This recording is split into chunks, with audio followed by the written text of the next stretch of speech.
आप समझ क्यों नहीं रहे हो? मैं सुमन, जैसा तुम समझ रही हो वैसा कुछ भी नहीं है। नहीं नहीं दीदी, आप जैसा समझ रहे हो बिल्कुल वैसा ही है। शीतल, तुम क्या बोल रही हो?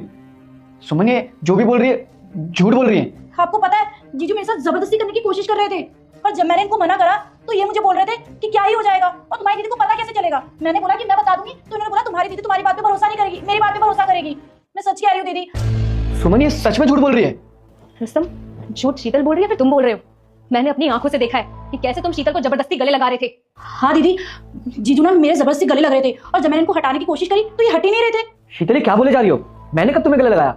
बल्कि तुम मेरे जबरदस्ती गले लग रही थी, मैं तो तुम्हें हटा ही रहा था। रुस्तम, बहन है वो मेरी, और वो कभी ऐसी घटिया हरकत कर ही नहीं सकती है, लेकिन तुम ऐसे घटिया निकलोगे मैंने कभी सोचा नहीं था। मतलब सुमन, तुम्हें मेरी बातों पे भरोसा ही नहीं है? दीदी आपको पता है जीजू ना बहुत पहले से मेरे पीछे पड़े हुए थे, लेकिन मैंने आपको कभी नहीं बताया, इसलिए क्योंकि मुझे इस बात का डर था कि आप दोनों का रिश्ता खराब ना हो जाए। लेकिन आज तो जीजू ने हद ही कर दी, मेरे साथ जबरदस्ती करने की कोशिश कर रहे थे।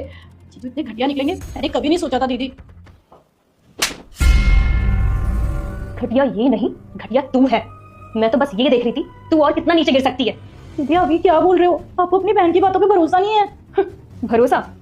तू कभी भरोसे के लायक थी ही नहीं। रुको बेटा, तेरे चेहरे पर दर्द साफ दिख रहा है। जो खोया है वो वापस मिलेगा, बस भरोसा मत खोना। और हाँ, वीडियो को लाइक कर देना, चैनल को सब्सक्राइब भी कर देना बेटा।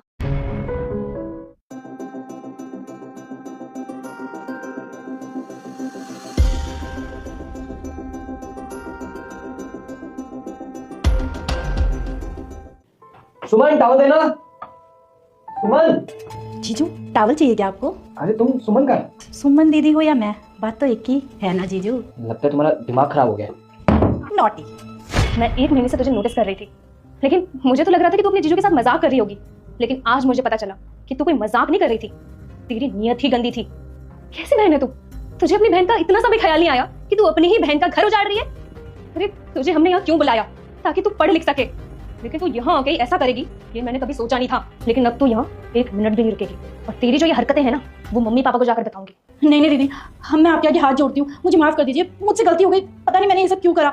मैं आज के बाद कभी ऐसा नहीं करूंगी, लेकिन प्लीज दीदी मम्मी पापा को मत बताना, वरना मैं उनकी नजरों में गिर जाऊंगी, प्लीज। तो ये सब करने से पहले नहीं सोचा कि अगर ये बातें हमारे मम्मी पापा को पता चलेगी तो उन्हें कितना दुख होगा? अरे वो सोचेंगे क्या तेरे बारे में कि बहन होकर अपनी बहन का घर उजाड़ रही है? दीदी मैं मानती हूँ मुझसे बहुत बड़ी गलती हो गई, लेकिन प्लीज मेरी आखिरी गलती समझ के मुझे माफ कर दो।